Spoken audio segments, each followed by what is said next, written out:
Parlant de rugby, un esport que t'agrada molt, sí. Amb els amics del rugby, avui acabem amb un campionat que s'ha fet aquest cap de setmana a casa nostra. Un campionat de juvenils que s'ha fet aquest cap de setmana a casa nostra, el Campionat d'Espanya B de les seleccions autonòmiques juvenils. Podem veure imatges del que ha sigut aquest campionat durant tot el cap de setmana.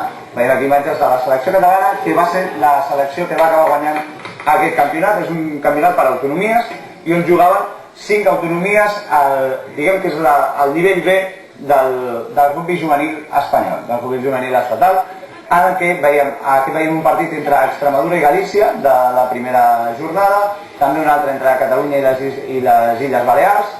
Són aquests 4 equips més Astúries els que jugaven aquest campionat, que s'ha jugat a les instal·lacions de l'antiga Universitat Laboral, aquí a Tarragona, diguem que és la casa del Club de Rugby Tarragona, un Club de Rugby Tarragona al que li hem de donar molt de mèrit perquè està organitzant competicions així. Vam veure la trobada d'escoles on què vam estar nosaltres també cobrint-la. Veiem aquest campionat estatal de seleccions autonòmiques i creiem que és un èxit per a aquest Club de Rugby Tarragona. Vam poder parlar amb els seus responsables just abans de la final, d'aquesta final entre Catalunya i Astúries, i ens van expressar això, el satisfet que estan de poder tenir aquests events a Tarragona.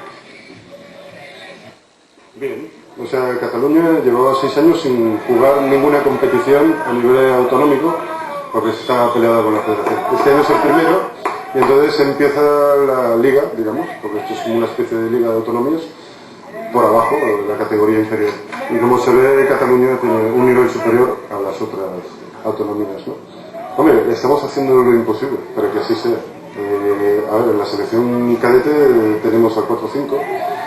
Seleccionado de manera habitual hay uno en concreto, pero para nosotros un club que casi no tiene campo, que casi no tenía formadores y tal, meter ya desde infantiles, tenemos 4 o 5, en cadetes que se quede uno fijo y además es el capitán, pues para nosotros es un éxito y seguimos trabajando. O sea, el cadete solo es la punta de lanza de toda la escuela. Básicamente el rugby es un deporte amateur, ¿no? Varía con el fútbol y el baloncesto, que son profesionales, ¿no? Entonces, partiendo de esa base, hay 2 requisitos. Justo ahora lo estaba hablando con el vicepresidente de la federación. Es tener un campo, que sea tu casa, y después tener la formación necesaria para sacar esto adelante, ¿no? Tanto a nivel de entrenadores como directivos, como de jugadores, ¿no?